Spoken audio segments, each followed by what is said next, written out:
that. Good evening and greetings, Earthlings.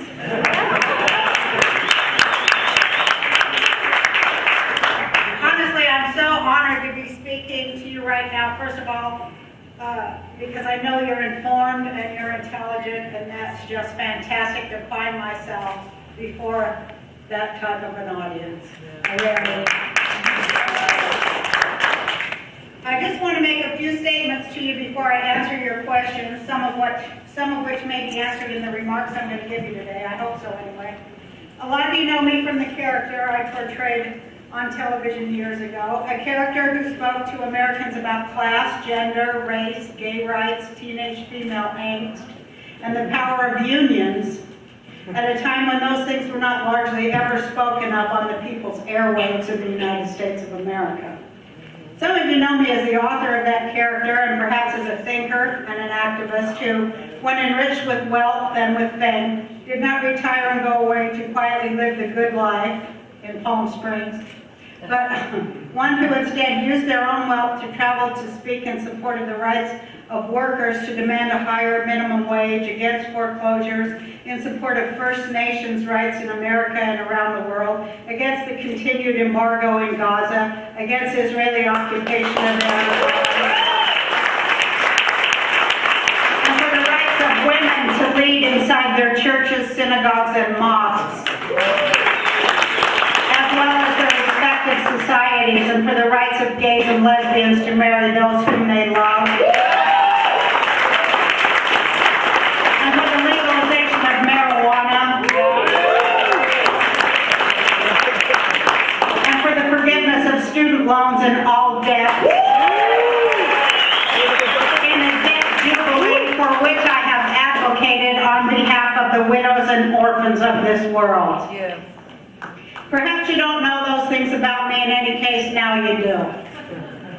Why am I not retiring with my TV money and moving to Sun City, Arizona, or Palm Springs, California, like most old celebrities do? Because I am not yet tired of speaking truth to people and to power. Good. I will not let idiots go unanswered. Nor will I allow the most hateful of people to unpiously redefine the words of one who took the ultimate vow of poverty in service to justice against empire and the separation of religious and secular law. I've never wavered and I never will waver despite NDAA or any other man-made method for the silencing of dissent or of common sense. The question I'm most asked by people skeptical about my candidacy is, do you honestly think you're qualified to be POTUS? And if so, why? I answer that respectfully like this. I worked my way up from a childhood where I was a member of a small minority. I was a smart, fat girl. In a community where there was not much ethnic, political, or religious diversity, Salt Lake City, Utah. I was not born with a silver spoon in my mouth. I didn't even have a plastic spork in my mouth. Like Wendy's, you know. After everything from dishwashing jobs to waitressing, I found my way to stand-up comedy. My humor resonated with working people, especially women. I took the truth of the working class life I had led all the way to the pinnacle of show business, and speaking of being a job creator, I created jobs by the hundreds over the years. In fact, some people that I gave a start to are millionaires today. So if it's really all about the economy, stupid, I think I'm someone who's proven they know more than a little something about economics. I am the American dream. And my success is based on average working people recognizing that I know their problems and challenges. I didn't make my money manipulating currency or selling bundles of shaky loans or peddling weapons to dictators. I earned my money bringing truth and respect and humor to average Americans, and my message still plays all over the world. So I think I'd be a pretty good ambassador of American goodwill to people everywhere. But starting here at home, my motto is, the American people are too big to fail.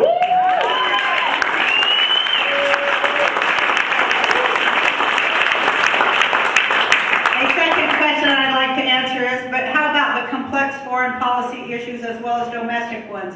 How much of a grasp do we really have on such grave matters? For starters, forgive my tendency to apply common sense, but let's face the facts. The president, like all the rest of the citizens of this country, knows what he is told. He is informed and briefed by the intelligence community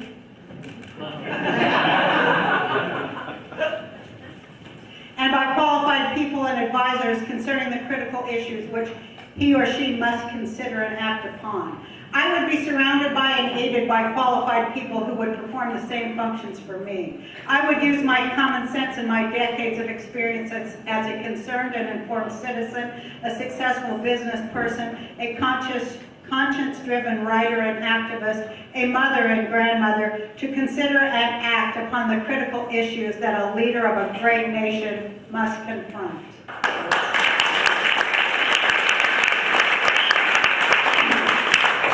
Say that I'm very excited about this, that the game is almost over. It's time to point the finger upwards and hold all of our leaders' feet to the fire. If they want credit for accomplishments, they need to step up and take the blame as well. Gridlock isn't an obstacle for Congress, it's a strategy. Each side blames the other while nothing substantive gets done. It's not a mystery, though, because both sides have to serve the powerful moneyed interests who finance their campaigns. It costs millions of dollars to lose an election nowadays. So is it any wonder that our senators' representatives kowtow behind the scenes to their patrons? Politics is the servant of big money. But one fact remains. An informed, educated public is the enemy of tyranny and corruption. Yeah. And I'm here to say we're wising up. Don't give up, wise up. It's not the 1% who run things. Hell, that would be like 3 million Americans. We'd be grateful if there was that many. It's more like 1% of 1% of 1%. And it will stay that way until our leaders in Washington are forced by a wised-up public to say to Wall Street, sorry, we're on to your game. The people know how things work, and they are more than 99%. The people are your boss now. To the Green Party. These are sure as hell the times that try women's and men's souls. These are the times when more Americans are living close to the poverty line than they have since the last time Wall Street brought us to misery and the brink of ruin during the Great Depression. These are the times when those who peacefully protest the biggest ripoff in human history are arrested on their own streets, while those who pulled it off give themselves raises. We hold those truths to be self-evident. And we, the people, in order to form a more perfect union, a mighty dirty word to some, but we are speaking up loud and clear in union against criminals and Ponzi scheming sociopaths. The good news about sociopaths, though, is that they cannot last too long before they invariably embarrass themselves out of power, which is happening right now. I'm going to outline some of the reasons why the Green Party seems to be the most sane response to the controlled chaos that confronts us. This business of holding our noses and voting for the lesser of two evils has not gotten us anywhere.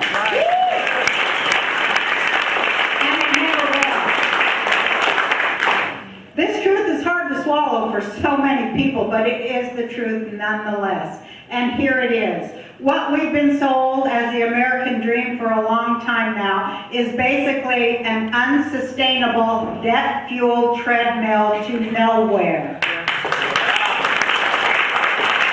The free market is basically a recipe for the race to the bottom, which is code word for slavery. Right.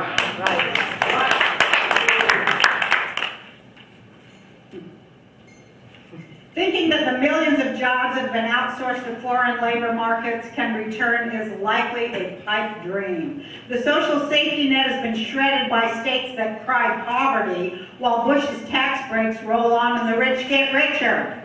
Tens of millions of Americans live in homes that are worth far less than they owe on them. The generations behind the baby boomers can't expect to have it better than their parents, and they shouldn't.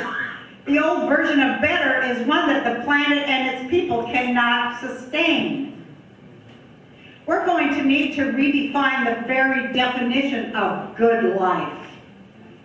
And we're going to need to do that along the lines that the Green Party follows and represents, not those followed by wildcat banksters and currency manipulators and debt salesmen and lobbyists who bombard our supposed representatives in government with their pressurized pitches for rich special interests.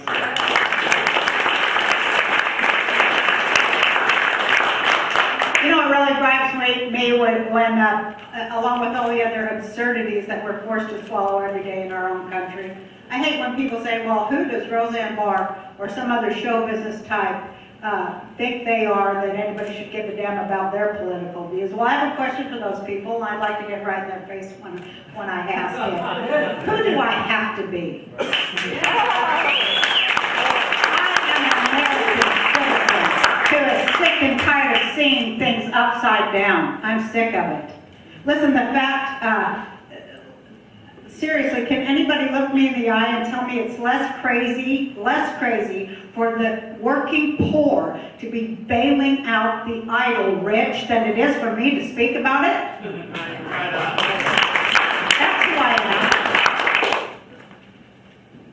I'm not a politician, and that is not a drawback, it's an advantage.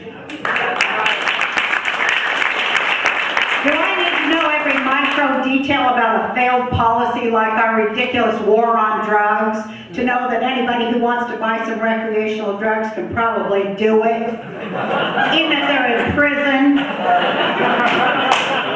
And that all we're doing is making money for dangerous drug dealers and locking up users at a cost higher than a college education? That's what we're giving our kids. That's what they're offering our kids. And we also know that the drug laws are written for the benefit of drug lords. Hello? All these laws are written for Ponzi scheme and predators, sociopaths, and drug lords and criminals. I'm not making this up. I'm not. Let's cut right to the chase and get past the Coke versus Pepsi issues and straight to the bread and butter or meat and potato issues if you're still eating meat. And hopefully you'll stop. And I just want to put a plug in here. If people will get their protein from the macadamia nuts such as I grow in Hawaii, we wouldn't have any global warming.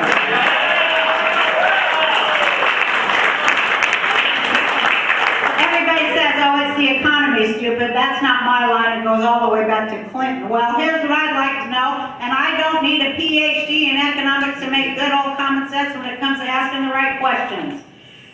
On the day before a big market crash or economic crisis or whatever they want to call it, what happens that is so fundamentally catastrophic? Does the sun decide to stop shining? Do the chickens decide to stop laying eggs? Do crops stop growing in the fields? Do people decide they can't show up for work? The truth is, it always seems to come down to some giant, almost overnight tsunami of you-know-what hitting the fan in the heart of Banksville, USA, Wall Street. Or wherever these money-manipulating geniuses play their games with everybody's home values, livelihoods, savings, pensions, and all the rest of the stuff that people who actually do real work so hard for. They work us, these guys that play the money manipulation games all day with other people's money. They work us and they play us. Remember not so long ago how every other damn ad on TV, the one for boner pills or bouncy hair, or big giant cars that look like little buses? was for home equity, home equity loans. Remember that? It was all over the radio and the internet too. Oh, you're sitting on a small fortune, they told us. Why put off those dream vacations, room additions, and that nice new car? When First Fidelity Financial Trust and Consolidated Con Artists can write you a nice big fat check for doing nothing but taking out some of the big dollars just sitting there in that piggy bank you're living in. What they didn't tell millions of Americans, and they convinced it was a bright idea, was that they would be putting their homes halfway in the pockets of those banksters by letting them put their name on your mortgage and on your lease.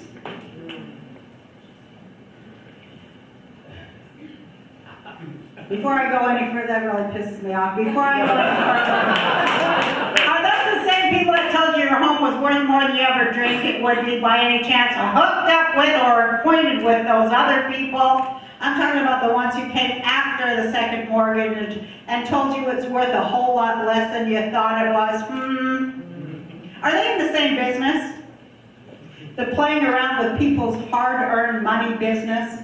This system is not broken, it's fixed, as in rigged. It's rigged. And it is rigged too. It's no different from down-home, everyday predatory lending. That's what it is about. Right. Predatory lending, like that exists in every inner city in this country and has for God knows how long, and has never ever been fixed, because fixing even one problem in this country would mean that the richest of the rich could no longer enrich themselves on not solving any problems. That's why no problem is ever solved in the United States. Can you believe it's been damn near 4 years since we all cheered wildly at the prospect of hope and change in our country? It feels like the audacity of hope was more like the audacity of talking about hope and change. Have the poor gotten richer and the rich gotten poorer? Did we get the meaningful health care reform we were promised? Is our Social Security safety net less or more shredded than it was 4 years ago? People say, Roseanne, you made a lot of money way back when your show was on. Aren't you one of the 1%? Hey, when we talk about the 1%, I want to say, no, I'm not. Because when we talk about the 1%, we're talking about that very top elite who hold real power. The power to buy politicians like John Boehner. I call him Agent Orange. Who blab a lot about what the American people want and expect from their leaders, but who do nothing but perpetuate gridlock. While the Demopublicans and the Republicans yell across the aisle at each other about who's trying harder to serve the American people, it seems like more people are losing their homes and their jobs, and more people with homes that are underwater after all these years of trickle-down economics. That's when the rich pee on the poor. Right. I figured it out. Now their adult kids are moving back in with them. A lot of these kids aren't any crazier about that idea than their parents are. And a lot of these kids are staggering under student loan debt. I just like to propose a solution there. Why not forgive the student loans, and then they would have more money to stimulate the housing market?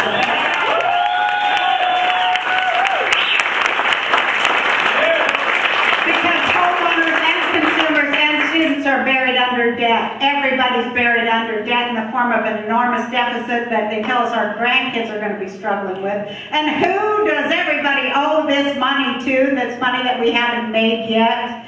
A lot of people think we owe it to China, but that is what... A lot of people think China is our biggest creditor, but that's what our biggest creditor actually wants us to believe, because the fact of it is our biggest creditor is the Federal Reserve, the elite bankers of the Federal Reserve. The same people that yank money in and out of the system and create it out of thin air. I have a suggestion for another solution for taking the biggest bite out of that deficit that they parked over our heads. In the spirit of American ingenuity and do-it-yourselfness, why don't we just tell the Federal Reserve to print up some more money and pay themselves off on our behalf? Be forever indebted to them without actually being forever indebted to them. You get my meaning?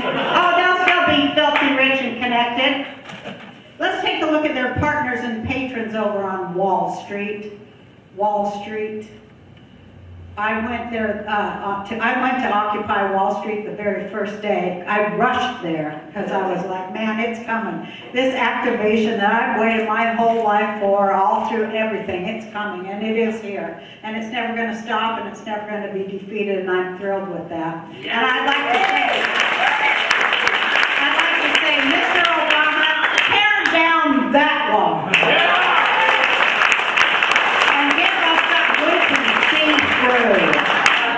The Republicans call Social Security a Ponzi scheme. Well, I'll talk about a Ponzi scheme. Here's a Ponzi scheme for you. It was a scheme that W was trying to pull when he wanted to hand our Social Security money over to Wall Street. Hey, that would have worked out real good, wouldn't it, ladies and gentlemen? Right. Who am I to talk about running for president? I'll tell you, I have one impeccable credential, about one impeccable credential that I possess. I am not George W. Bush.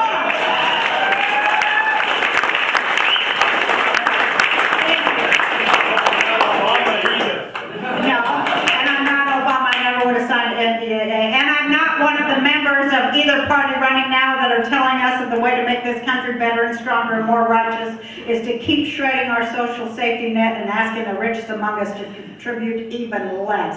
They're job creators. What the hell have they been waiting for? Right. Are they waiting for the free market to kick in there? Free market, what does that mean? Free to pick up our jobs and move them to China? That's what it looks like so far. Free market slavery is what it really means. No regulations against slavery. That's what it means. No shit.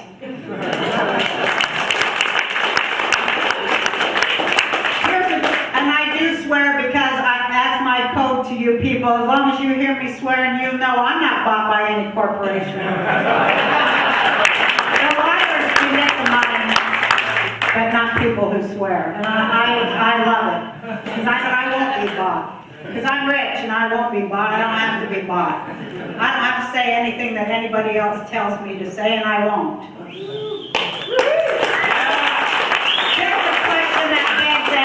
Where would the rich be without the working poor? Right. Who would feed them and raise their kids and wash their sheets? And what would happen when they went over to the wall and turned the switch? Who would make the lights come on? Without the working poor, the rich would starve to death. They don't know how to grow anything or cook anything or serve themselves. They don't know that they don't even know that they should share with those who prepared their food. They don't even know that. They are mostly damaged beyond hope, and as they would sit there starving to death in the dark alone, they'll still be thinking of nothing but new ways to trick other people out of their decent wages and health care. That's what they'll be doing. There should not one of them be allowed near any government by or for any people anywhere. Are they people? We'll need to revalue and reevaluate everything now that there's no hope for any of us under the huge, dying, bloated beast of unfettered capitalism. Luckily and happily, it's falling all around us, and it's not going to get back up without slavery to fuel it. That is how it works. That's why they want privatized prison for free labor. They want those labor camps. They want labor camps like Bergen-Belsen was a labor camp, which was a doorway to Auschwitz, the blueprint of the model city of the industrial masters of men. I'm not lying to you. They will not stop until you have nothing. Let it fall. Don't try to hold it up or patch it up or fix it. Just show up and witness the end of the system of slavery and be prepared to create a more just permaculture right now in order to survive what is coming to America after the next election, no matter who wins, unless it's the Greens. Yeah. I want a new kind of economics, one which gives tax-free credit to people if they are serving the common good and not growth in capitalist terms. I want a new kind of capitalism, one that instead of being fueled by wars as this one is, shows growth when old people get paid their retirement money and not when they lose them. We can no longer reward or elect those who seek our suffering and our demise. We cannot be free or create real change until what we believe and what we do are in unison every minute of every day.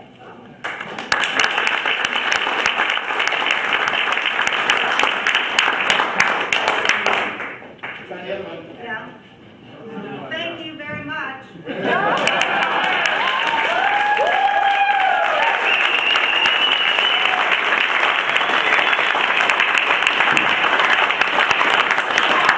Oh, no, I wasn't there. I thought you cut me off like on the Academy Award.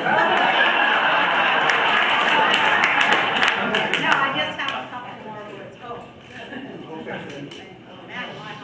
Thank you all for sitting here and being here and knowing what you know and doing what you do and keep on doing it too. Love you, Rosie. I love you too. Yeah.